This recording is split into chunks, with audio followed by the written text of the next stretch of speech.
Lo que esté debajo de las estrias medulares o vestibulares es bulbo. Entonces vamos a encontrar un primer sector del bulbo, que entren, por favor, pero rápido se ubican, se sientan. Un primer sector del bulbo que tiene todavía fosa romboidea, o sea que todavía está en relación con el cuarto ventrículo, ¿cierto? Ese sector va a ser el primer lugar donde yo voy a generar un corte. Por lo tanto, es bueno que recuerden que el primer corte que se hace todavía está en relación con el cuarto ventrículo y adicionalmente va a atravesar los trígonos del vago y del hipogloso. O sea que esas estructuras las voy a tener que ver en ese corte. Ese corte en la cara anterior del tallo va a atravesar de forma total las olivas inferiores y recibe el nombre de corte a nivel de las olivas inferiores. Bueno, luego vendría un segundo corte, que sería el tercio medio del bulbo. ¿Sí? El tercio medio del bulbo, para lograr una observación, uno lo que hace es cortar a nivel de los núcleos gracilis y cuneatus. A nivel de los núcleos gracilis y cuneatus ya no hay cuarto ventrículo, ya estamos solamente en parénquima. Entonces allí uno pasa la cuchilla y tiene que encontrarse con los núcleos gracilis y cuneatus. Ese corte se va a llamar corte a nivel de la decusación sensitiva, porque las fibras que salen de gracilis y cuneatus se van a cruzar en una estructura central que se llama decusación sensitiva. Entonces tienen que recordar pues, que el corte a nivel de decusación sensitiva tiene que ver con la presencia de los núcleos gracilis y cuneatus. Luego uno hace un tercer corte, que es el último, antes de que el bulbo se convierta en médula espinal. Ese corte que uno hace antes de que el bulbo se convierta en médula, cuando uno lo mira por delante, está atravesando todo lo que se llama la decusación piramidal. Entonces yo les había contado que en la cara anterior la línea media era continua hasta la última parte del tallo, donde ya se volvía pues interrumpida, ¿cierto? Y en ese sector donde se interrumpía se estaba presentando un cruce, que era un cruce exclusivo de fibras motoras, de fibras de tipo motor. Entonces, en ese cruce o decusación piramidal vamos a encontrar el tercer corte o tercio inferior del bulbo, ¿vale? Eso va a ser el tercer corte. Entonces vamos a empezar. Vamos a empezar con el primer corte del bulbo, que es el tercio superior. Este corte se va a llamar corte a nivel de las olivas inferiores, ¿sí? En este corte vamos a encontrar muchas cosas nuevas, porque el bulbo me ofrece a mí la capacidad pues, de acumular gran cantidad de núcleos en su distribución. Él no tiene sectores, sino que simplemente uno habla del bulbo. Obviamente uno puede hacer localizaciones anatómicas, bulbo lateral, bulbo medial, bulbo dorsal, bulbo ventral, pero no tiene sectores así como habíamos visto en puente y como habíamos visto en mesencéfalo, que se habían unos sectores definidos. ¿Qué núcleos vamos a encontrarnos nuevos aquí en el bulbo?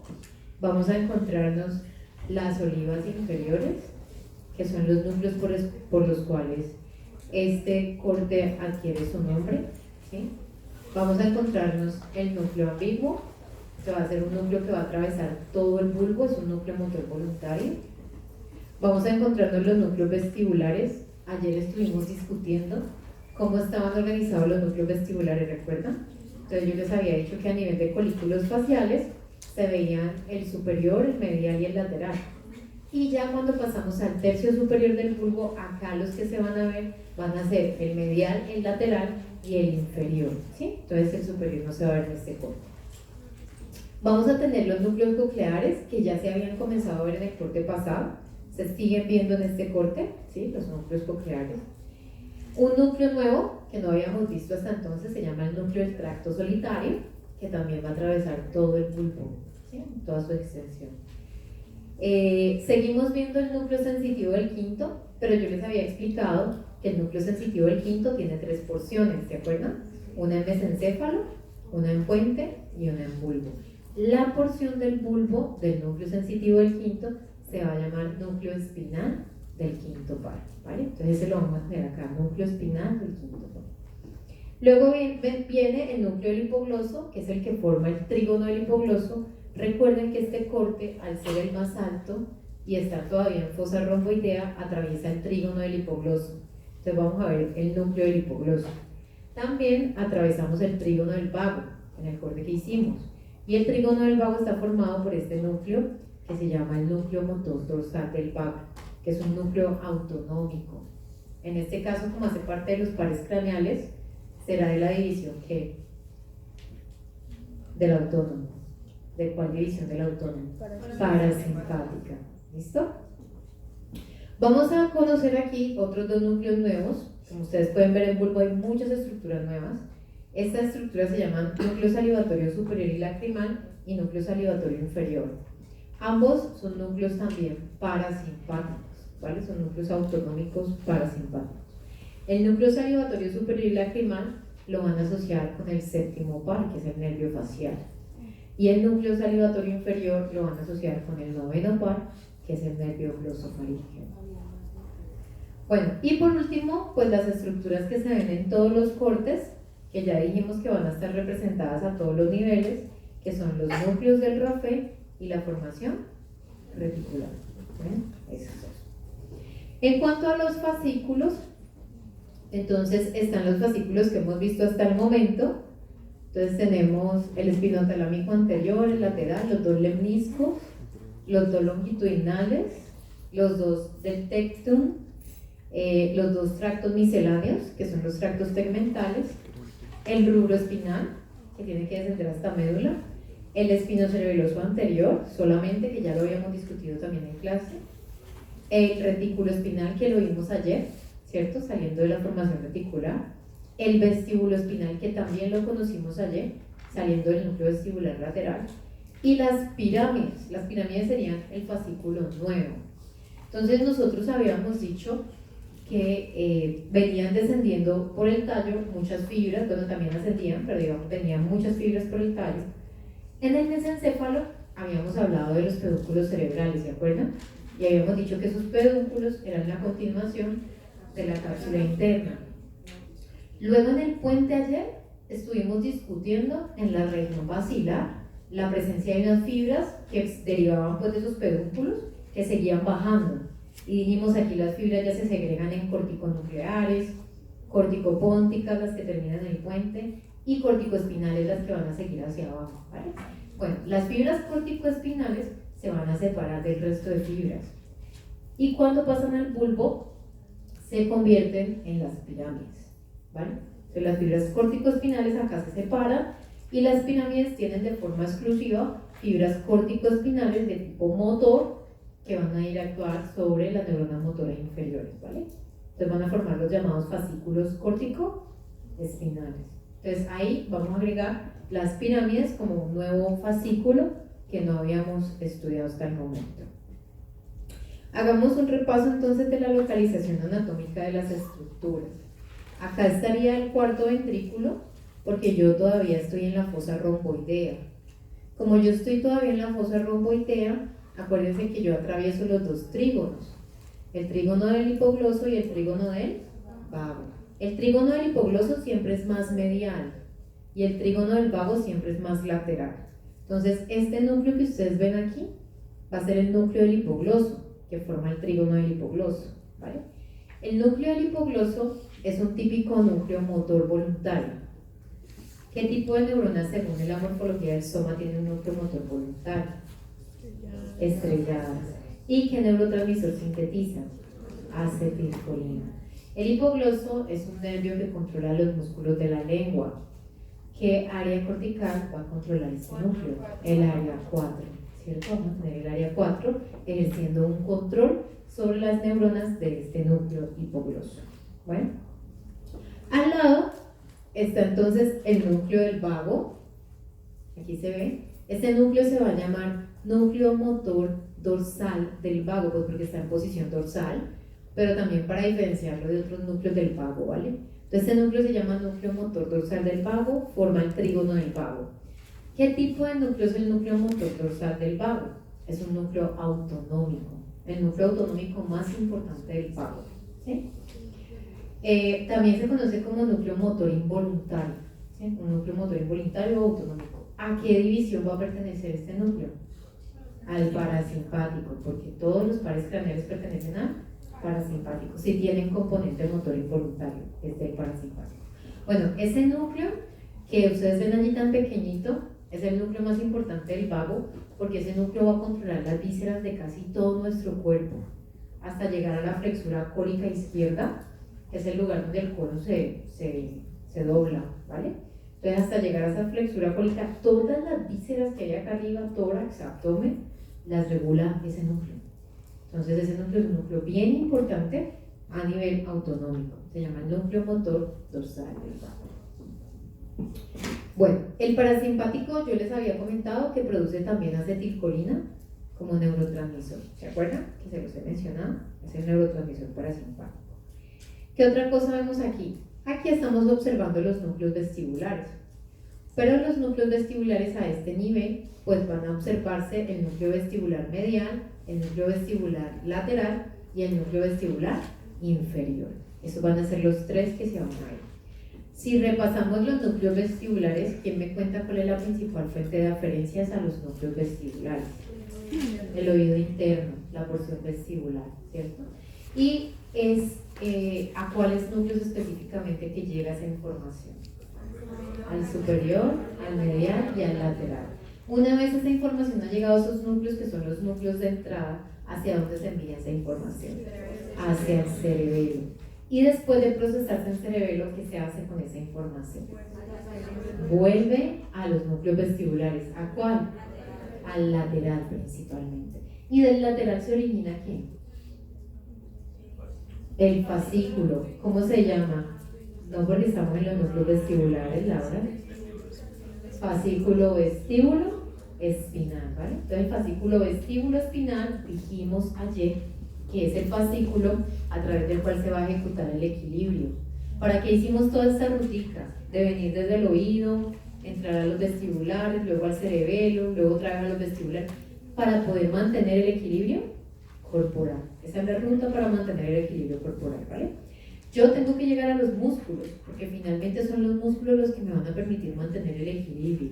Entonces el fascículo vestíbulo espinal lo que hace es conectar durante las tareas de equilibrio los músculos de qué tipo? Extensores.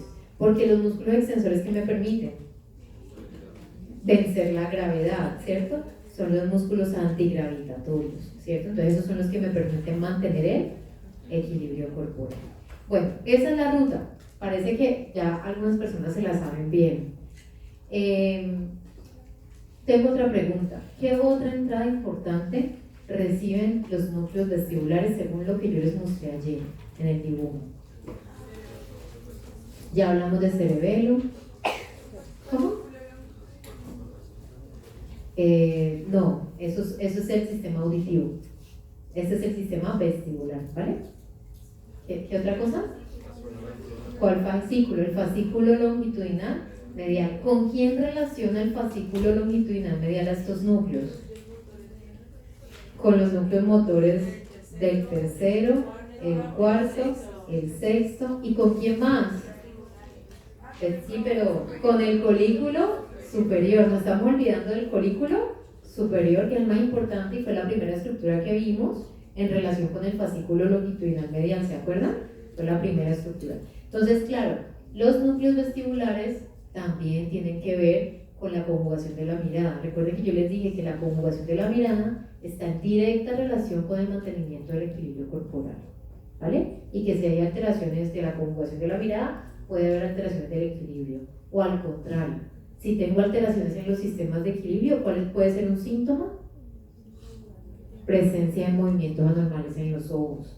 Se llaman nistagmus, ¿vale? Entonces estos dos sistemas están siempre en relación. Les daba yo el ejemplo ayer de cuando uno va en un bus. Y entonces uno va en un bus y comienza a mover los ojos así porque el paisaje pasa como una cinta de película en contra de la dirección en la que tú vas, ¿sí? Y tú comienzas a hacer este movimiento que es un nistagmus forzado. ¿A quien estimulas? A los núcleos vestibulares. ¿A través de qué fascículo? El longitudinal medial. Tú estás moviendo los ojos, pero finalmente lo que termina estimulando el mover los ojos son tus núcleos vestibulares. ¿Y cuál es el síntoma? El vértigo, sí, claro. Entonces tú allí ya sabes que tienes pues este problema. Bueno, esos son los núcleos pues vestibulares que se ven aquí. Lateral a los vestibulares están los cocleares, que son estos que están acá. El sistema coclear, ¿con qué tiene que ver? Ya eso es audición, ¿cierto? Es una cosa aparte, es un sentido aparte, recibe del oído interno también, pero de la porción auditiva. ¿Y a quién le envían los núcleos cocleares? ¿Cuáles son sus referencias más importantes? Pues, ¿cuál es el destino final? Como el colículo inferior, ¿sí? ¿Se acuerdan cómo se llama el fascículo que va desde los cocleares hasta el colículo inferior? El fascículo se llama lemnisco lateral, ¿vale? Nace en los cocleares y termina en el colículo inferior. Pregunta, ese fascículo que lo vimos ayer y antier, lemnisco lateral, va a atravesar unas estructuras en el tercio medio del puente. ¿Cuáles son esas estructuras que atraviesa ese fascículo? Se llaman cuerpos trapezoideos y son estructuras de apoyo para la localización del sonido, de la fuente sonora. ¿Se acuerdan, cierto? Lo hemos venido discutiendo en clase. Entonces, esto hace parte de la vía auditiva. Los núcleos cocleares hacen parte de la vía auditiva. Muy bien. ¿Qué más vamos a ver aquí? Entonces vamos a ver el núcleo del tracto solitario, que no lo habíamos visto. Es este núcleo que está aquí. Núcleo del tracto solitario. El núcleo del tracto solitario y el núcleo ambiguo, los dos, son de todo el bulbo. Se van a recorrer todo el bulbo. Entonces en los tres cortes de bulbo tenemos que ver tanto el núcleo solitario como el núcleo ambiguo. El núcleo solitario es un núcleo sensitivo, pero él es sensitivo especial y sensitivo visceral. Entonces, ahí le vamos a adjudicar dos características. Es un núcleo de relevo, o sea que va a recibir información y la va a enviar hacia arriba. ¿Qué núcleo hemos visto parecido? Que recibe información y la envía hacia arriba. En todo el tallo, solo hemos visto un núcleo que hace eso, que recibe información sensorial y la envía hacia arriba. Es gigante. Tiene tres partes. Una en el mesencéfalo, una en el núcleo sensitivo del quinto par, ¿vale? Pero ¿qué tipo de sensibilidad relevaba ese núcleo? Sí, sensibilidad general, ¿cierto? O sea, propiocepción, vibración, tacto, muy bien. Ahora, este núcleo, el núcleo del tracto solitario, va a relevar sensibilidad gustativa y va a relevar sensibilidad visceral. Esas van a ser sus especialidades. Es un núcleo de relevo, pero para aferentes que sean o del gusto o viscerales, ¿vale? Visceral es autonómico, información que venga de las vísceras, dolor visceral, o peristaltismo, o hambre, ¿sí? O sea, sensibilidad visceral, ¿sí? Sensibilidad visceral. Entonces, este núcleo le va a recibir a los pares craneales que tengan o componentes de gusto, a todos los que tengan componente de gusto, o a los que tengan componente de sensibilidad visceral, que lo vamos a estudiar pues el martes. ¿Está claro? ¿Sí? Ese núcleo va a recibir esa información. ¿A dónde creen que va a llevar esa información ese núcleo? Por ejemplo, le hago una pregunta: el gusto, ¿a dónde tiene que llegar, Mónica? Al área 43. ¿Y cómo hace usted para llegar al área 43? Por el tálamo. ¿Por cuál núcleo del tálamo? Por el ventral posterior medial, ¿viste? Bien. Paputos, eso. El núcleo del tracto solitario conecta para llevar la información de gusto al núcleo ventral posterior medial. Muy bien. Pregunta: en cuanto a la sensibilidad visceral, ¿a qué parte se llevará esa información? Yo estoy en el núcleo del tracto solitario y voy a llevar eso. Uno tiene una conciencia clara sobre lo que experimentas visceralmente, pero no lo siente, nunca es consciente del dolor visceral. Sí, entonces, ¿qué es lo que pasa con esa representación? Que es difusa, esa es la palabra, que es difusa. ¿Cómo hago para enviar información de forma difusa a la corteza? Uso los núcleos intralaminares. Entonces, la otra conexión que tiene el solitario es con los núcleos intralaminares para mandarle a esos núcleos intralaminares la información de las vísceras. Y ya que los intralaminares rieguen eso en la corteza. Tengo otra pregunta para ver si la recuerdan. Si yo llego a la corteza de forma difusa, bueno, si llego a muchas áreas, pero hay un sector que recibe más información visceral que los demás, la ínsula.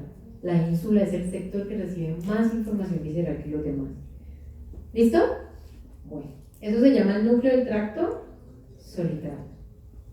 El otro núcleo que les mencionaba, que es de todo el bulbo, se llama ambiguo. El ambiguo, mírenlo aquí. Aquí lo dibujaron aquí. El núcleo ambiguo es un núcleo, todo lo contrario al anterior, es un núcleo motor. Y es un núcleo motor voluntario.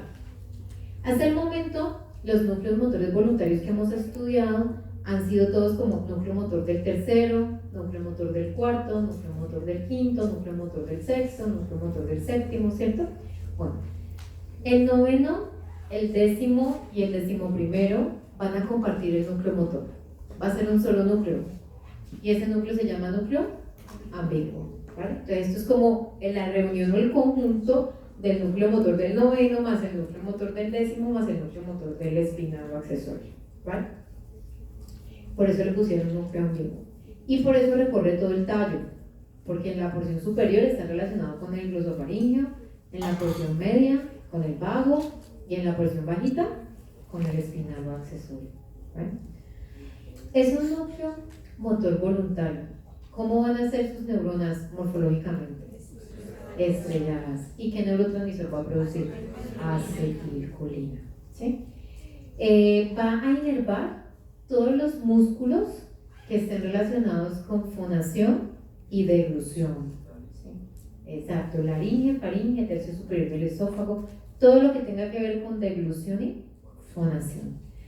¿Quién controla entonces a este núcleo? El área 4, el área motora primaria. ¿Está claro? ¿Sí? Bueno, entonces ese es un típico núcleo motor voluntario, ¿vale? De los que hemos visto hasta allí. ¿Qué otra estructura vamos a ver aquí?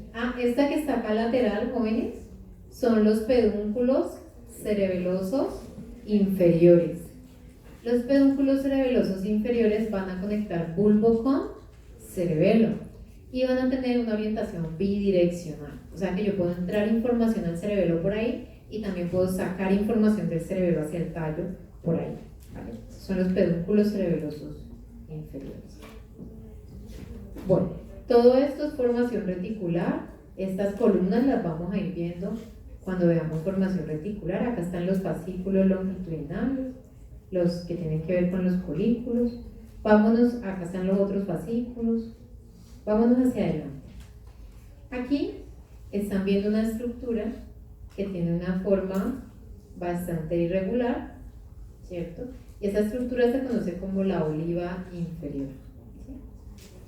La oliva inferior va a tener 3 partes. Van a haber 2 partes que van a ser muy antiguas filogenéticamente y se van a llamar olivas accesorias. Hay una oliva accesoria que se llama oliva accesoria dorsal. Esta que tiene aquí AD se llama oliva accesoria dorsal. Y va a haber otra que se va a llamar oliva accesoria medial, que es esta que está aquí, con AM, oliva accesoria medial. Esas son las partes más viejas de las olivas, ¿vale? El resto de la oliva, o sea, todo este recorrido por acá, por acá, por acá, toda esta parte de la oliva, se va a llamar oliva principal. Y esa va a ser la parte más nueva filogenéticamente de la oliva. ¿Qué hacen las olivas inferiores? Las olivas inferiores son parte del sistema motor, del sistema de control motor. Su principal fuente de aferencias son los núcleos rojos. Yo se los había comentado cuando vimos los núcleos rojos, ¿cierto? Hay un fascículo rubro olivar, que va desde los núcleos rojos hasta la oliva, ¿sí? Y ellas influyen sobre la postura. Por eso tienen que ver con los núcleos rojos, que también influyen sobre la postura, ¿sí? Pero adicionalmente se van a aprender otra tarea para las olivas inferiores. Y es que las olivas inferiores nos facilitan la ejecución de lo que nosotros conocemos como movimientos alternantes, ¿sí? Por definición, ¿qué es un movimiento alternante? Es un movimiento donde uno usa el agonista de la acción e inmediatamente usa el antagonista. como decir pronosupinación. Esto es un movimiento alternante, ¿vale? También podría ser flexoextensión. Hay que llevárselo a Sandra. ¿Eso? Sí, ya leí. ¿Y dónde está él? Porque no vino a clase. Ay, qué horror. Bueno, vaya a leer eso, Sandra. Sí, no, vaya a leer eso, Sandra. ¿Dónde está? Sandra está como en el tercer piso de Guayacán, yo creo. Esos son sus amigos, Isabela. Miren lo que la ponen. Ve las dos niñas de apellido Delgado. ¿Vinieron? Delgado. ¿Y por qué no fueron a la toma de las medidas? Tienen que reportarse para que les hagan esa toma entonces en otra ocasión. Por favor, en serio, esta semana. Bien. Entonces, yo les estaba contando sobre las olivas. Eso, los movimientos alternantes. Entonces les está diciendo que un ejemplo de movimiento alternante puede ser la pronosupinación y otro puede ser la flexoextensión, ¿sí? Entre más rápidos, más precisos sean los movimientos alternantes que una especie realiza, más grandes van a ser sus olivas inferiores, ¿sí? Una de las especies que tiene las olivas más bonitas para mí son los colibríes, porque los colibríes pues hacen actividades de flexoextensión muy veloces y tienen unas olivas impresionantemente lindas. Entonces las olivas nos sirven para eso, ¿sí? Nos sirven para ejecutar movimientos de hecho, ustedes evalúan la función olivar en clínica a través de una prueba que se llama diadococinesia, donde ponen a los pacientes a hacer este tipo de movimiento alternante, ¿sí? Bueno, hasta ahí, ¿cierto? Jóvenes, todo el mundo. ¿Con quién se va a conectar la oliva? Hablamos de la principal fuente de aferencias, pero no hemos hablado de las diferencias, ¿cierto? Entonces las diferencias olivares son cerebelosas. Vamos a ir de la oliva hacia el cerebelo. ¿Cómo voy yo desde la oliva hacia el cerebelo? Por el pedúnculo cerebeloso inferior, ¿vale? Por el pedúnculo cerebeloso inferior. Esas fibras, jóvenes, llegue a estudiar, vamos a ver. Esas fibras, ¿sí?, se van a llamar fibras trepadoras, para que se lo aprendan de una vez. Se llaman fibras trepadoras. Van desde la oliva inferior hacia el cerebelo, ¿vale? Por el pedúnculo cerebeloso inferior. Fibras trepadoras. Muy bien. Eso es todo. Aquí están las pirámides. ¿Sí?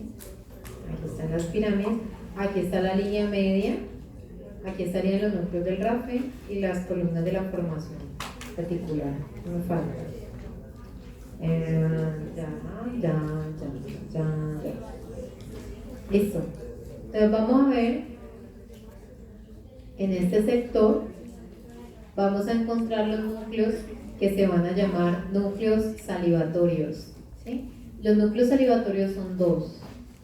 Va a haber uno que se va a llamar núcleo salivatorio superior y lacrimal, ¿sí? Ese núcleo salivatorio superior y lacrimal es un núcleo que está asociado al nervio facial. Es un núcleo autonómico. Entonces, ¿a qué división del autónomo pertenece? Al parasimpático, es un núcleo parasimpático. Y como su nombre lo indica, favorece procesos de salivación y de lacrimación, ¿sí?, a través del facial. Yo tengo una pregunta que no les he hecho hasta ahora, pero a ver si me la responden, y es, si esto es un núcleo autonómico parasimpático, ¿quién lo controla? De las estructuras más encefálicas, ¿quién lo controla? ¿Qué estructura controla los núcleos autonómicos del tallo y de la médula? El hipotálamo. ¿A través de qué fascículo?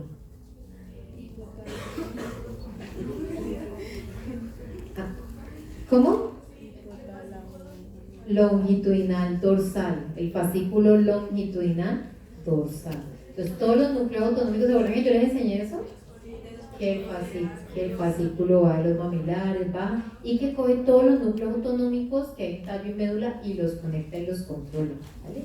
Es el fascículo longitudinal dorsal. Muy bien. Listo. El otro núcleo se llama núcleo salivatorio inferior. el núcleo salivatorio inferior está asociado con el nervio glosofaríngeo, que es el noveno, y también, como su nombre lo indica, ejerce efectos salivatorios. Y también es controlado por el hipotálamo a través del fascículo longitudinal dorsal. Bueno, aquí está la imagen histológica.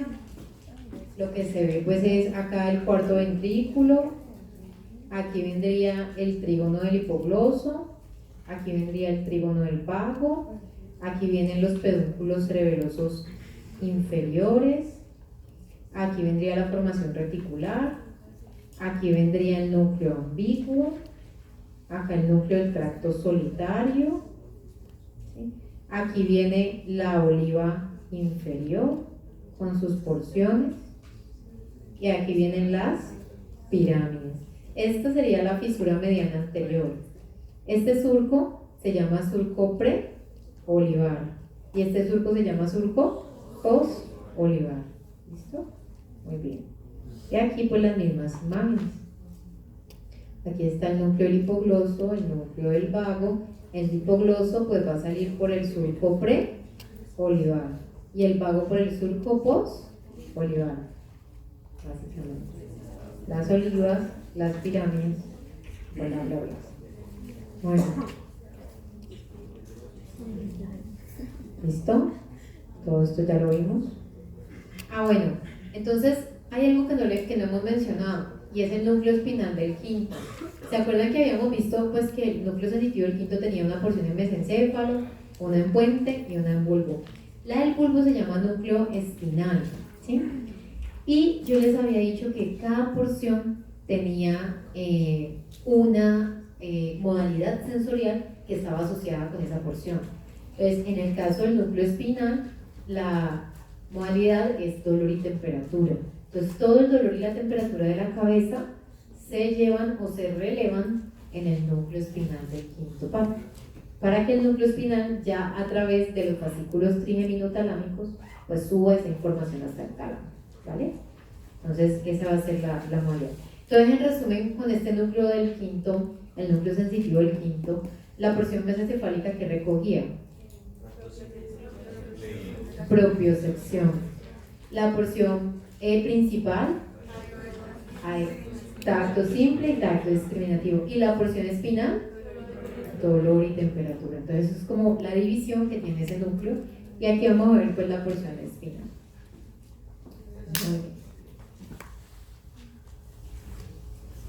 Listo. Vamos a mirar entonces el segundo corte, ¿vale? El segundo corte.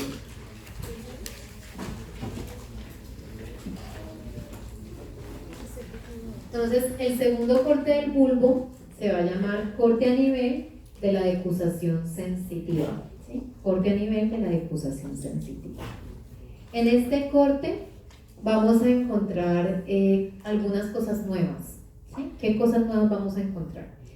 En primer lugar, acuérdense que este corte yo lo hacía, yo pasaba la cuchilla donde yo veía los núcleos gracilis y cuneatus, ese era el lugar. Entonces yo cortaba y entonces los núcleos gracilis y cuneatus son estructuras nuevas en este corte, no los habíamos visto en otros cortes, ¿sí? Las demás estructuras pues ya las habíamos visto todas en los cortes anteriores, entonces esa va a ser la estructura nueva. Claramente pues la decusación sensitiva también va a ser nueva, que es la estructura por la cual el corte adquiere su nombre, ¿sí? Y de los fascículos, pues si tengo los núcleos gracilis y cuneatus, ellos me van a recibir información de dos fascículos que tienen el mismo nombre, fascículo gracilis y fascículo cuneatus. Entonces esos fascículos también van a ser nuevos. Aquí vamos a adicionar otro fascículo, aparte de los fascículos gracilis y cuneatus, y vamos a adicionar el fascículo espinocerebeloso posterior, ¿vale? Ese fascículo no lo habíamos mencionado en ningún corte del tallo y solamente se va a ver en este corte y pues en el último corte, ¿vale? Solo en estos dos últimos que nos quedan, no más. El fascículo espinocerebeloso posterior nace en la médula y termina en el cerebelo. Entra al cerebelo a este nivel, o sea que él viene subiendo y en el tercio medio del bulbo se curva y entra al cerebelo, ¿sí? ¿Por cuál pedúnculo entrará? Por el inferior. Vamos a entrar por el pedúnculo cerebeloso inferior. Entra al cerebelo. Este fascículo es un fascículo que trae ¿qué tipo de información? Sensitiva porque es ascendente, ¿cierto? Y dentro de las modalidades sensoriales, ¿cuál dijimos que era? Recuerden que yo les dije algo, les di una clave, como que todos los fascículos, o bueno, casi todos los fascículos sensoriales que no sean conscientes llevan propiocepción, ¿se acuerdan? Entonces, este fascículo va a llevar propiocepción inconsciente hacia el cerebelo. ¿Para qué habíamos dicho que le servía eso al cerebelo? Eso se los repetí por ahí unas 3 veces entre ayer y antier. ¿Sí? Tú no puedes, exacto, tú no puedes regular una estructura de la que no tienes una representación, ¿se acuerdan? El cerebelo arma un homúnculo, les contaba yo, y lo arma porque le llega información de las estructuras para poder controlarlas, ¿sí? Habíamos visto si hay un fascículo espinocerebeloso, digamos en este caso posterior, hay uno que es anterior.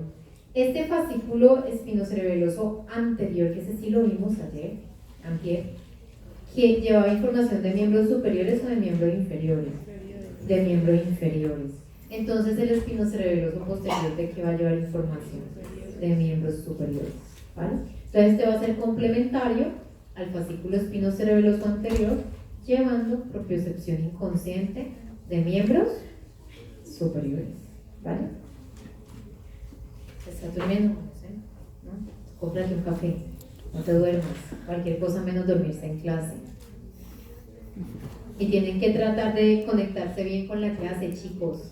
Eso es estar saliendo y entrando. Ustedes saben que yo soy muy estricta con esto de la llegada. Bueno, yo no sé, pues sí, yo pienso, ¿sí? Aunque digamos que en Univalle nuestra formación no nos obliga a ir a clase. Yo les he contado, ¿cierto? No, yo ya no tengo que llamar a lista ni nada, no. La universidad aquí tiene una filosofía que es asistencial. Pero realmente yo tampoco tengo el problema de que la gente esté entrando y saliendo a la hora que le da la gana del salón. Eso no me pasa en otras universidades, eso no me pasa aquí, ¿sí? Entonces, yo lo que pienso es que cuando uno está muy interesado en algo, pues uno tiene una actitud como la que tienen muchos chicos en clase aquí, que vienen, se sientan, están conectados con la clase, me contestan, están en comunicación conmigo, me responden, y eso tiene que ver mucho con elementos vocacionales y con elementos emocionales de la persona, como que esté viviendo en ese momento, cómo lo esté viviendo, ¿sí? También les contaba yo que uno no tiene necesidad de tener empatía con todas las asignaturas que ven medicina, así le guste mucho la medicina, van a haber asignaturas que no le van a gustar, pero uno lo que hace como adulto en formación es asumir. Asumir es una de las cosas más importantes de aprender en esta vida. Si yo decidí estudiar la carrera, creo que me gusta, hay elementos que me gustan, yo le pongo la mejor actitud que yo puedo, ¿sí? Así es, no sé si lo está diciendo alguien que estudió medicina, que después siguió estudiando, que sigue estudiando. O sea, la única forma de que uno lo logre es que no tenga un interés real en las cosas, ¿sí? Entonces yo les voy a pedir ese favor. No es como pasar las materias, sino estar conectados.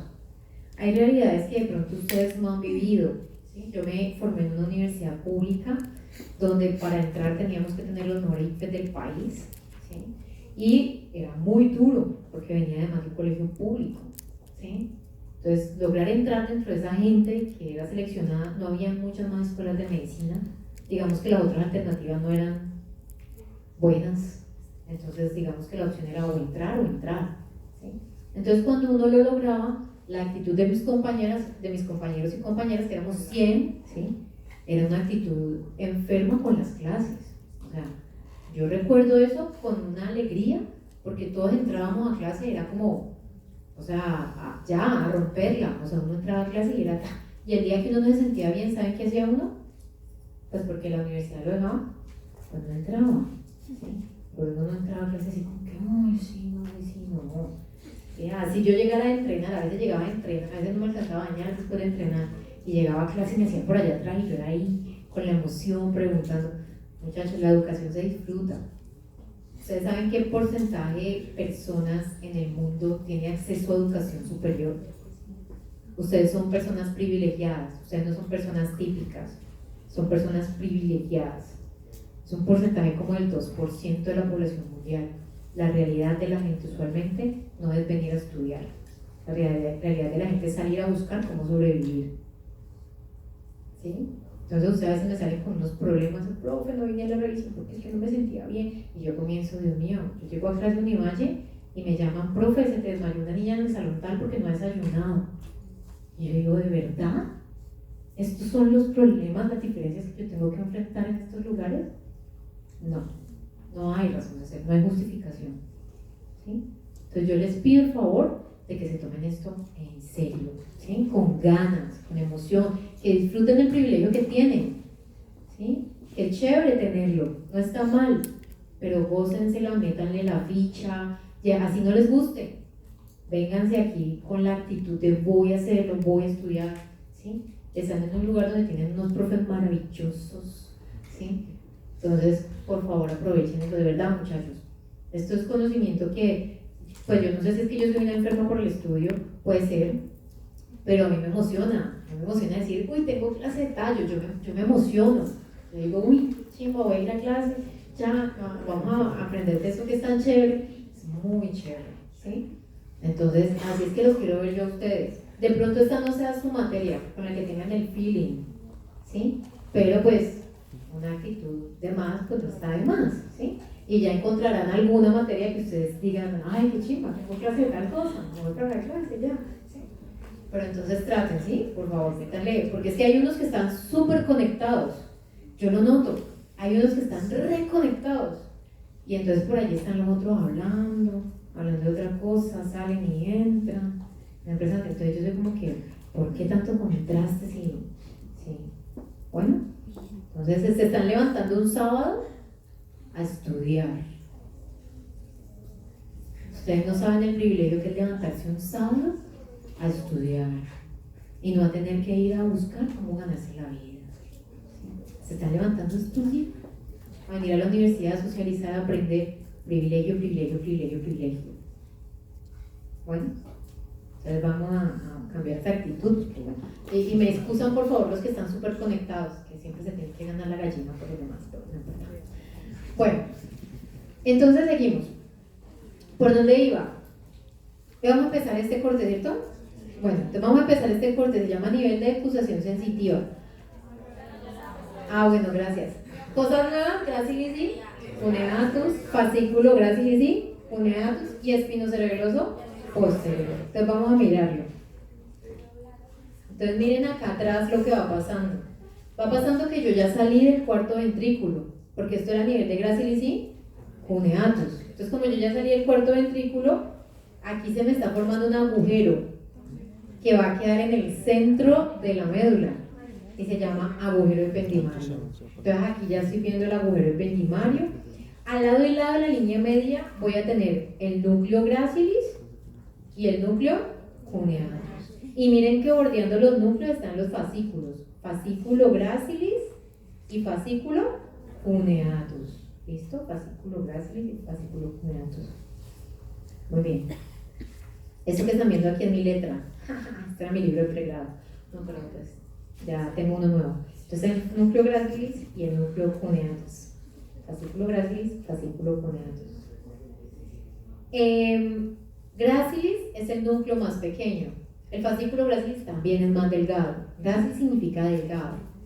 Gracilis es un núcleo que recibe propiocepción y vibración proveniente de los miembros inferiores. Y eso es consciente, propiocepción y vibración consciente de los miembros inferiores. Sus aferencias vienen entonces del fascículo gracilis, ¿sí? Sus eferencias van a ir hacia arriba, es un núcleo de relevo. Entonces, en el núcleo gracilis van a ser parte del lemnisco medial. Voy a ir hacia arriba, mando mis acciones hacia arriba. Antes de subir, ¿qué hago? ¿Cómo se llama este nivel? Nivel de decusación sensitiva. Antes de subir, me cruzo.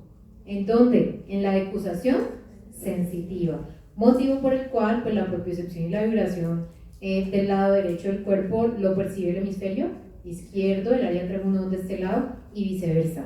¿Vale? Entonces, ¿dónde se cruzan las fibras propioceptivas?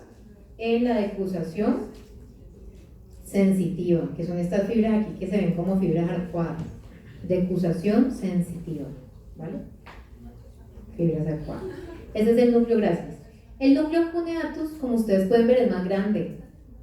El núcleo cuneatus significa con forma de cuña, ¿sí? Recibe del fascículo cuneatus información sobre propiocepción, vibración y tacto discriminativo de los miembros superiores. Por eso es más grande, ¿sí? Porque va a recibir también el tacto discriminativo de los miembros superiores. ¿A dónde envía cuneatus? Dime.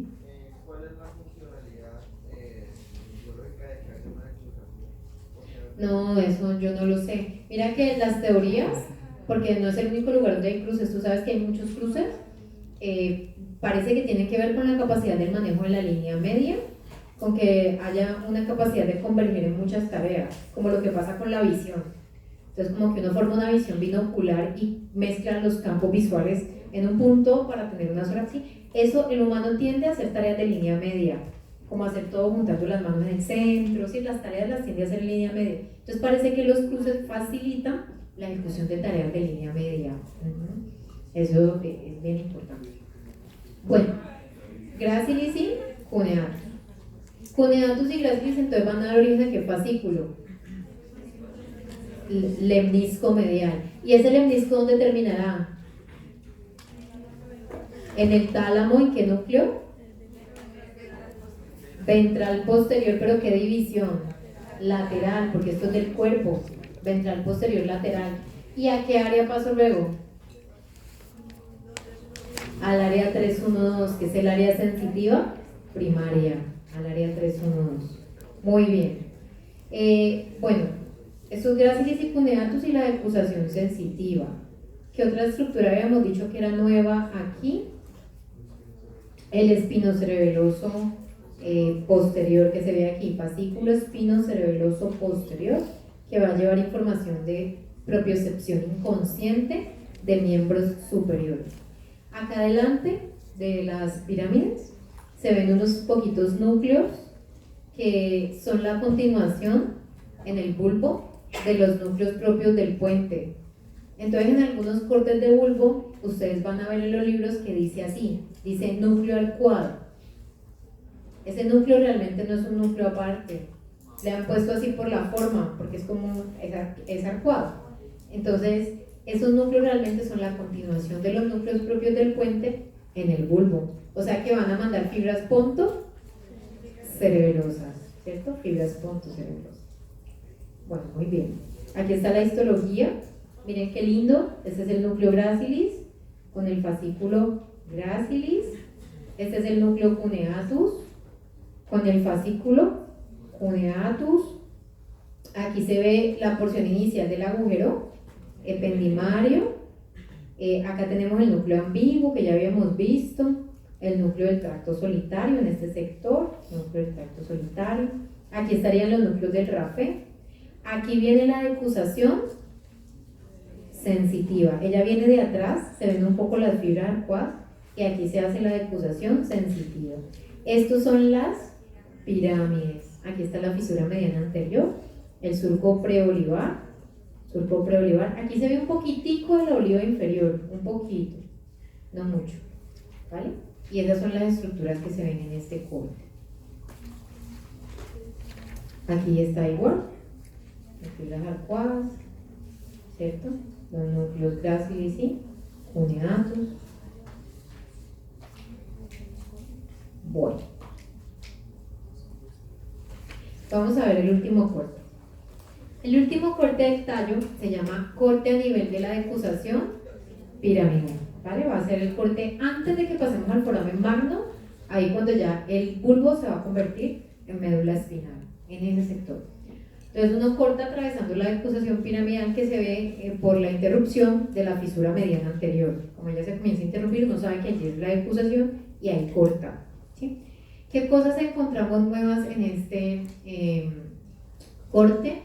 Realmente solamente la decusación piramidal, ¿vale? Entonces vamos a mirar acá el corte. Núcleo gracilis, fascículo gracilis. Aquí ya se formó adecuadamente una fisura mediana posterior que va a continuarse con la médula. Aquí está el núcleo cuneatus y el fascículo cuneatus. Aquí está el agujero ependimario ya formado. Acá tenemos el núcleo espinal del quinto, grandote, que va por el cordón lateral, va dentro del cordón lateral del bulbo. Todo esto es formación reticular, ¿sí? Fascículos, espinocerebeloso, espinotalámico, espinotectal, retículo espinal, espinocerebeloso posterior, vestíbulo espinal, etc. El núcleo ambiguo, en la porción del accesorio, el núcleo ambiguo, fascículo longitudinal medial, tectoespinal, bla, bla, bla. Todas las estructuras que ya hemos visto. Adelante siguen las pirámides. Y aquí está la fisura mediana anterior que se comienza a interrumpir porque se va dando este cruce, que es el cruce de las pirámides. Habíamos dicho que las pirámides eran fibras corticoespinales, ¿se acuerdan? De tipo motor, ¿cierto? El 80%, del 80 al 85% de esas fibras se cruzan aquí. El porcentaje que se cruza, o sea, ese 80 o 85% que se cruza, va a bajar hacia la médula, convirtiéndose a partir de este momento en un fascículo que se va a llamar corticoespinal lateral. Las que se cruzan, del 80 al 85% que se cruzan, y van a bajar a inervar neuronas motoras que regulen los miembros, tanto miembro superior como miembro inferior. Esta es la explicación a que el área 4 del lado derecho controle los miembros del lado izquierdo y el área 4 del lado izquierdo controle los miembros del lado derecho. Eso es por la decusación piramidal. Pero me está quedando, jóvenes, un 15 a un 20% de fibras que no se cruzaron. ¿Sí o no? Yo les dije que del 80 al 85% se cruzaban. ¿Qué pasa con el 15 al 20% que no se cruzan? Entonces siguen derecho. ¿Cómo se llaman esas que no se cruzan? A partir de este momento se van a llamar fascículo corticoespinal anterior. ¿Sí? Anterior. ¿Qué inerva? Si las otras inervan los miembros, ¿este qué inerva? Este inerva el tronco, lo que llamamos musculatura axial, o sea, los músculos de tórax y abdomen, ¿vale? Entonces, el área 4 del lado izquierdo controla los músculos del tórax y el abdomen del lado izquierdo. El área 4 del lado derecho controla los músculos de tórax y abdomen del lado derecho. Pero con los miembros es al contrario, contralateral. Los miembros se inervan contralateralmente y el tronco ipsilateralmente. ¿Está claro, jóvenes? Bueno, eso para que lo tengan allí en la mente. Muy bien. Aquí está la histología hermosísima, la fisura mediana posterior, lo que queda del núcleo gracilis. Esto casi todo es fascículo cuneatus, fascículo gracilis, el núcleo espinal del quinto gigante, las pirámides, la decusación piramidal, el agujero ependimario, la formación reticular. Bueno.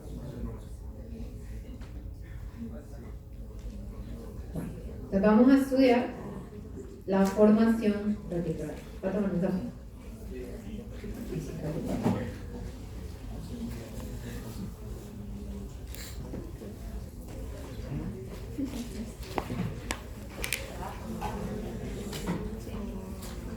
Sí se les ha ido aclarando tallos, ¿cierto? A medida que uno avanza ya es más fácil.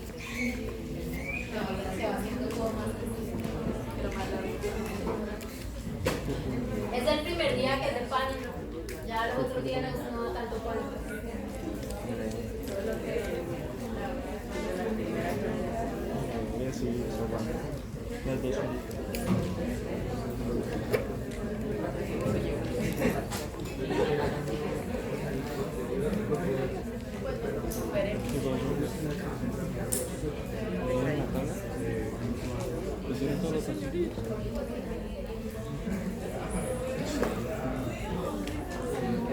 pero se lo repartieron. Pero no me acuerdo.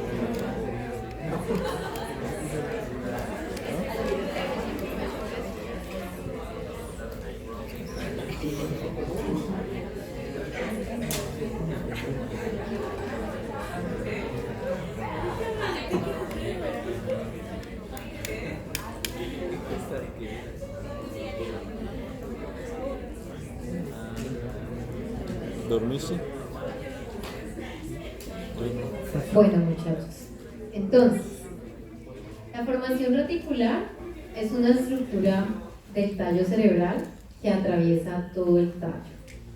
Es quizá la estructura más importante del tallo. Y esta se llama formación reticular porque está formada por columnas de células que se conectan entre ellas formando una red. Por eso se llama formación reticular, en forma de red o de malla, ¿sí? Lo que quiere decir que todas estas columnas que yo les voy a enseñar hoy están conectadas entre ellas, ¿vale? Está formada por 4 columnas. Este sector que está aquí, pues es la línea media. O sea que van a ser 4 columnas en cada hemitallo, ¿vale? Va a haber una columna mediana que va a estar al lado y lado de la línea media, y esos son los núcleos del RAFE, que RAFE significa línea media, ¿vale? Los núcleos del RAFE. Luego va a venir una segunda columna que va a estar un poco más interrumpida, que se va a llamar columna magnocelular, ¿sí? Magnocelular. Luego, la columna magnocelular también va a ocupar todo el tallo, igual que los núcleos del RAFE. Luego viene una tercera columna, que va a ser más vulvar, ¿sí? Más desde el puente hacia el bulbo, más inferior. Está aquí. Y se va a llamar columna paramagnocelular. Paramagnocelular. Para es el que está al lado de, ¿vale? Paramagnocelular. Y con el número 4 vamos a tener otra columna también pontovulvar, o sea, también inferior, pontovulvar, que se va a llamar columna parvicelular. Como ustedes podrán inferir por sus nombres, las 3 primeras columnas mandan conexiones a larga distancia, ¿sí? En cambio, la última columna se va a conectar solo localmente, o sea, solo allí a nivel del tallo, no va a mandar cosas a larga distancia, ¿vale? Vamos a mirar entonces la primera columna, que se llama columna de los núcleos del RAFE o columna mediana. Los núcleos del RAFE, aquí en esta imagen, en este recurso gráfico del libro, se los han dibujado como un continuo celular. Realmente son núcleos que están uno encimita del otro a lo largo de todo el tallo. Ellos tienen un orden. Ese orden es como núcleo del RAFE dorsal, núcleo del RAFE caudal lineal, núcleo del RAFE mediano, núcleo del RAFE pontino, núcleo del RAFE oscuro, núcleo del RAFE claro y núcleo del RAFE magno, ¿vale? Son núcleos que van así, uno encima del otro. A mí me importa que sepan que son los núcleos del RAFE, ¿vale? Y que si dice núcleo del RAFE algo, usted ya sabe que están hablando. O sea, RAFE dorsal, caudal lineal, lo que sea, ¿vale? Entonces, ¿qué hacen estos núcleos? Estos núcleos son los principales productores de serotonina a nivel del sistema nervioso central, porque recuerden que la serotonina se produce también en el entérico, pero digamos a nivel del sistema nervioso central, el lugar que más produce serotonina son los núcleos del RAFE. No es el único neurotransmisor que producen, generalmente eso nunca pasa, ¿sí? Por ejemplo, el caudal lineal tienes unas neuronitas por ahí dopaminérgicas, ¿sí? Pero eso no es, pues, como lo más representativo. Entonces, cuando se le diga el núcleo del RAFE, si usted se acuerda de serotonina, usted está bien, ¿vale? Serotonina. Se va a proyectar en 2 sentidos. Los núcleos más altos, que son los mesencefálicos, el dorsal, el caudal lineal, el mediano, se proyectan hacia arriba. Los que están en el mesencéfalo se proyectan hacia arriba. Y los del puente y bulbo se van a proyectar hacia abajo. Entonces se forman 2 sistemas RAFE. Al de arriba le decimos sistema RAFE telencefálico. Y al de abajo le decimos sistema RAFE espinal, porque va a ir hacia la médula. Entonces vamos a tener sistema RAFE-telencefálico y sistema RAFE-espinal. Los mesencefálicos van hacia arriba, los espinales van hacia abajo. El sistema RAFE-telencefálico, ¿en qué trabaja? Esto es como un repaso de nuestra cuarta clase del curso, de tercera clase del curso de sistema nervioso. Los RAFE-telencefálicos trabajan en la percepción sensorial, ¿se acuerdan? Influyen sobre la percepción sensorial. Entonces usted todos los días ve, todos los días forma la imagen, pero hay días que usted ve mejor, o sea, percibe más cosas de la imagen, ¿sí? Entonces, estos neurotransmisores influyen sobre su capacidad perceptual, ¿sí? Sobre todos los sentidos, visión, audición, tacto, capacidad perceptual en general, ¿sí? Influyen sobre su modulación del estado anímico, ¿se acuerdan? Influyen sobre todo en la capacidad de expresión asociada a la emoción, o sea, como en la expresividad afectiva, que también usted modula el afecto. Entonces yo les decía, a más serotonina, modulo en rangos más amplios, ¿se acuerdan? Si estoy contento se me nota, si estoy triste se me... A menos serotonina, modulo en rangos más planos, o sea que casi que no expreso independientemente de cómo esté, ¿sí? Entonces eso era con la serotonina. Les dije que influía, pues claro, como influye sobre la percepción, influye sobre tareas derivadas de la percepción, como praxias y náuseas, que son derivadas de la percepción. Entonces influye sobre eso, lenguaje, etc. Bueno, y creo que ya. El sistema RAFE-espinal va a ir hacia la médula y pues ustedes también ya lo conocen. Habíamos dicho que llegábamos a las dos primeras láminas medulares y que en esas láminas esa serotonina inducía la producción de opioides endógenos, como endorfinas, encefalina, epinefrina, ¿vale? Opioides endógenos. Entonces nos ayudaba a controlar las entradas dolorosas que llegan a esas láminas de la médula. Y por eso pues podemos tener una mejor regulación del dolor somático. Podemos disminuir nuestra capacidad de experimentar el dolor somático. Entonces, es un sistema RAFE telencefálico y sistema RAFE-espinal.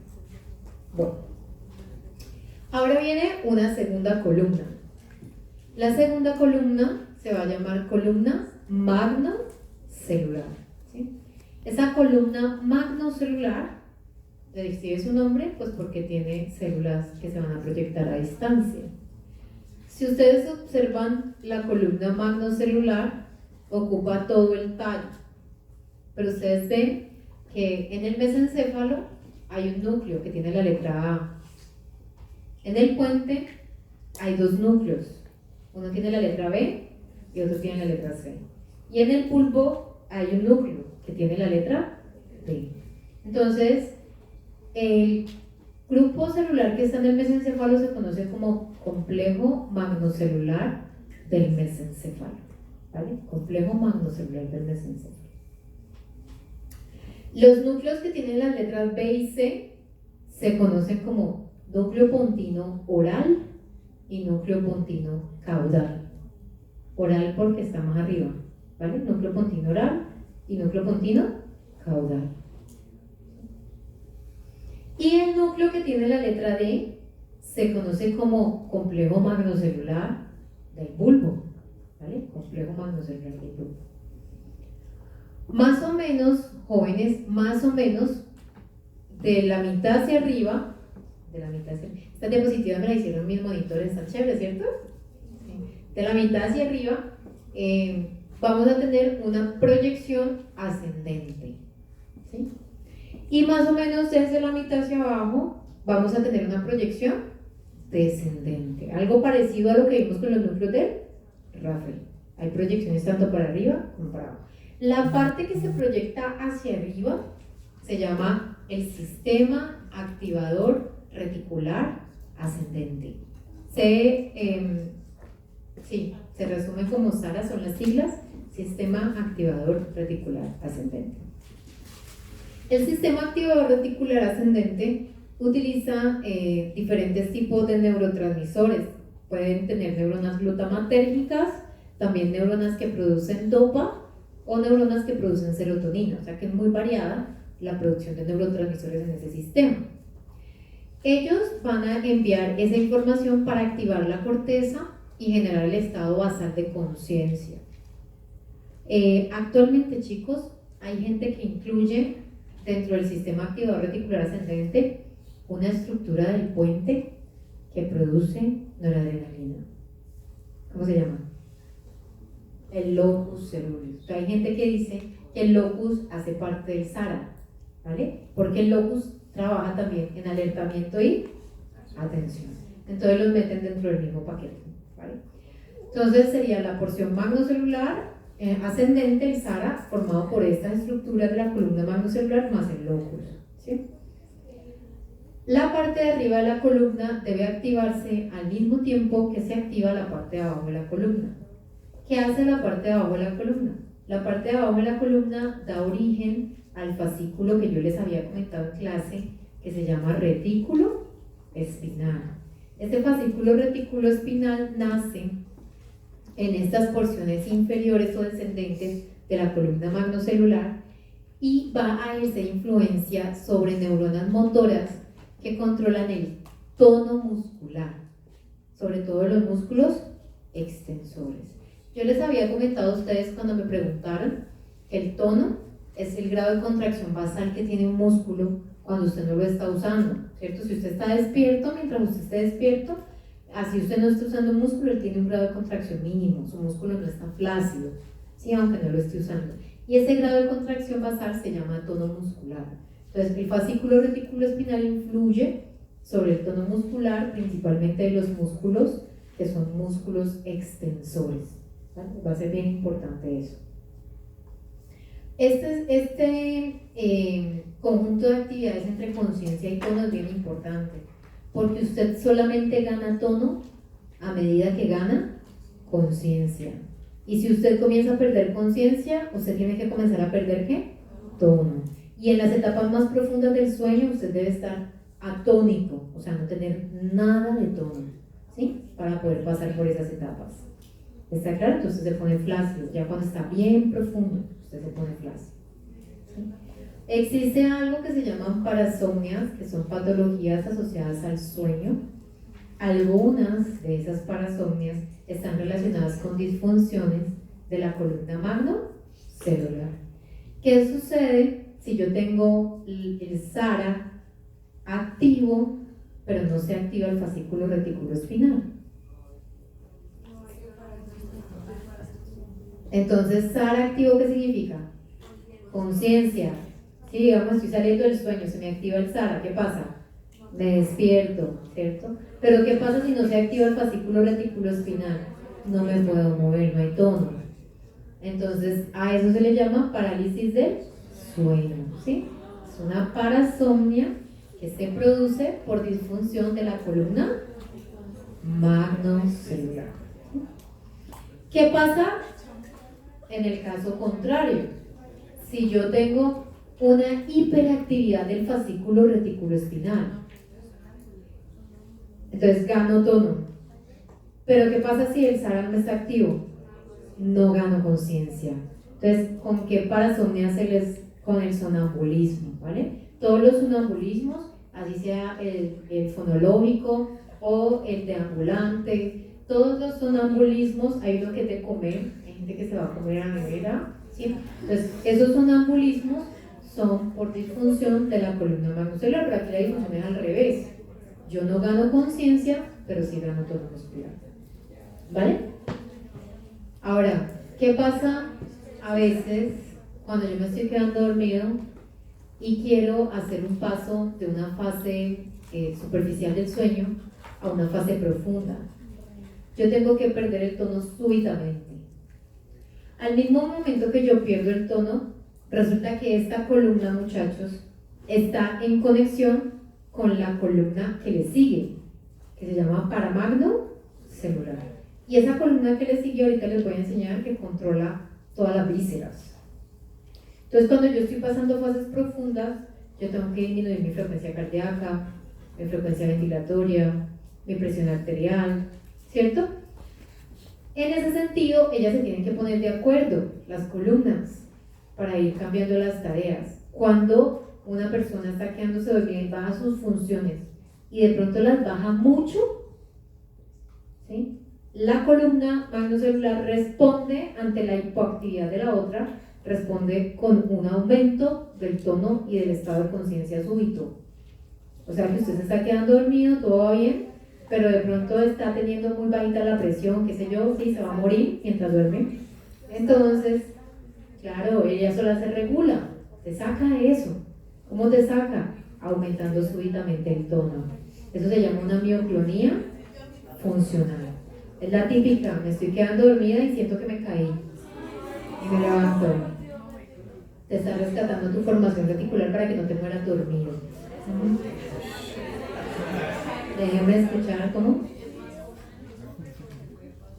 No, estas parasomnias de Fuente Tallo tienen distribución de género igualitario. Son más las hipotalámicas las que tienen más que ver con las hembras que con los machos. Sí, pero el cuerpo está diseñado para que eso no te pase. ¿Sabes cuándo puede pasar? Porque todavía no lo regulas bien, Negas. Cuando eres un baby. Los babies tienen como inmadurez de estos sistemas por falta de mielinización. Entonces, dependiendo de la posición en la que los acuesten, pueden tener muerte súbita durante el sueño. ¿Sí? Entonces hay que estar pendiente durante la noche, cuidarlo. Eso puede pasar. ¿Sí? Eso puede pasar. Parálisis del sueño que tiene ¿Jóvenes qué? el parálisis del sueño, ¿cómo se forma lo de las alucinaciones? Porque pues tú dijiste lo de que uno está inactivo, pero es como... Lo que pasa es que la parálisis del sueño se presenta en la etapa del sueño donde tú te estás despertando. En esa fase que se llama fase REM, que es la última etapa del sueño, tú estás saliendo de esa etapa y tienes actividad cerebral altísima, casi igual a la que tienes cuando estás despierto. O sea que tu capacidad de creación encefálica está muy alta en ese momento. Si tú comienzas a despertarte y no te puedes mover, es como si tuvieras ensoñaciones que van a estar relacionadas con eso. Entonces vas a formar imágenes dependiendo de tu límbico, de tus miedos, qué sé yo. Hay gente que se alucina con que una mano le coge el cuello, o alguien se le sienta encima, o hay alguien que le quiere hacer daño por ahí cerca. O sea, son muy variadas las alucinaciones. Esas alucinaciones al despertar y al acostarse, de todos modos, son normales. O sea, una persona puede tener alucinaciones al acostarse y al despertar, aunque no tenga parálisis del sueño. Se llaman alucinaciones hipnopómpicas e hiponagónicas. Eso lo van a ver en psiquiatría. Eso es normal, ¿vale? Pero ya con la parálisis del sueño lo que sucede es que la alucinación se hace intensa en el sentido de que tiene que ver con el tono. O sea, te hace sentir de alguna forma que no te puedes mover. Entonces tú le buscas una justificación al hecho de no poder moverte. ¿Listo? ¿Hasta ahí está claro? ¿Sí, jóvenes? ¿Todo el mundo? Muy bien. Ahorita vamos a hacer un quiz. Sí, vamos a hacer un quiz.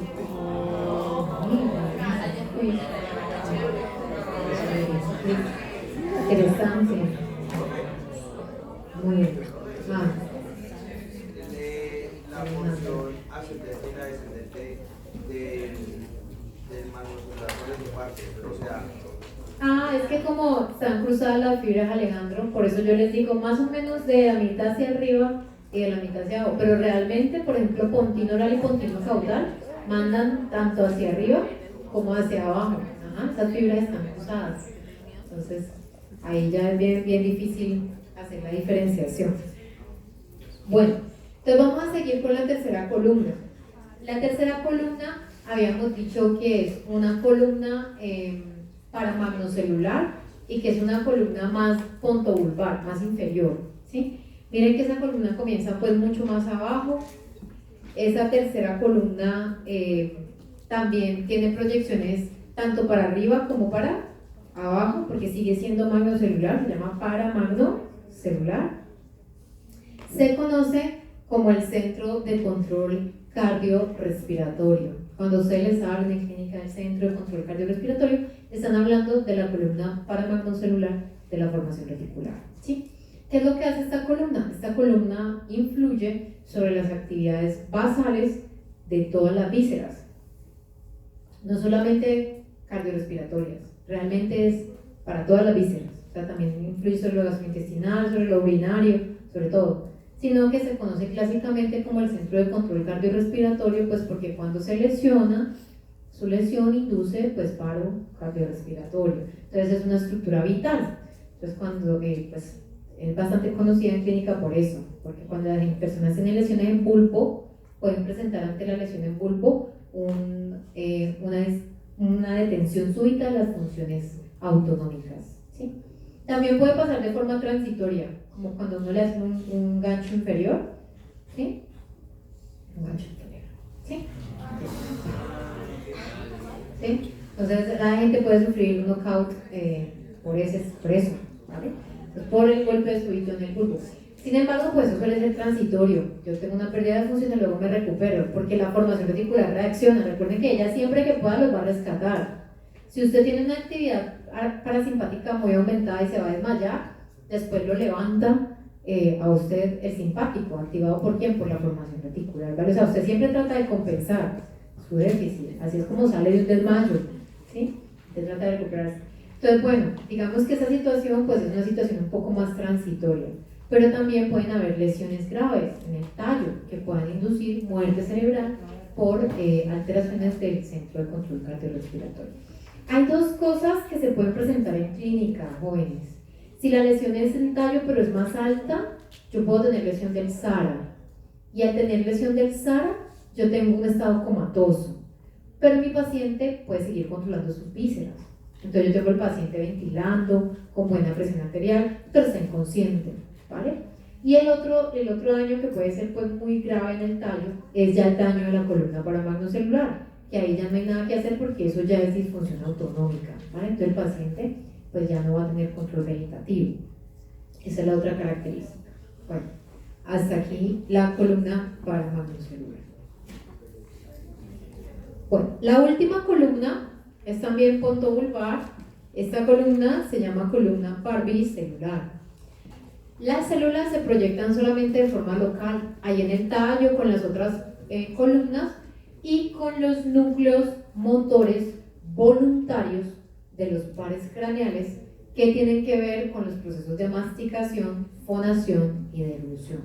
Entonces, lo que va a hacer esta columna es a tratar de poner de acuerdo las otras columnas, o sea, la parte de conciencia, la parte de tono muscular, la parte de todo lo autonómico, con los músculos esqueléticos voluntarios que influyen en procesos de supervivencia básicos, como la masticación, la deglución, y bueno, en nosotros la fonación, ¿vale? Que son los mismos músculos. Entonces allí la conexión de la columna parvicelular va a ser con el núcleo motor del quinto, por lo de la masticación, con el núcleo motor del séptimo, por los músculos de la mímica facial, con el núcleo motor del noveno, por todo lo que es la parte de laringe, del décimo y del decimoprimero, laringe, faringe, tercio superior del esófago, ¿vale? Y con el hipogloso, por la lengua, ¿vale? Entonces, esos pares así, quinto, séptimo, noveno, décimo, decimoprimero, decimosegundo, son los que va a conectar esta columna. Entonces ella se proyecta ahí local, donde están esos núcleos, los conecta, los regula y los integra a las actividades que ya son más involuntarias, para que no estén separadas las dos actividades. Recuerden que si yo voy a masticar y a procesar el alimento, pues necesito masticar, salivar al mismo tiempo, ¿sí me entienden? Necesito mezclar tareas autonómicas con tareas voluntarias. Entonces, ¿cómo lo hago? Tengo una columna que me hace ese enlace, ¿vale? Esa sería la tarea que va a tener esta columna, básicamente. Bueno, muchachos, ¿me entendieron? ¿Está clarísimo bulbo y todo lo que hemos visto hasta ahora? No hemos terminado la clase. Calma, no hemos terminado la clase. Falta una parte de la clase que es muy importante. ¿Quieren un descanso? Sí. Entonces vayan y venimos en minutos. Todos dos son rojos.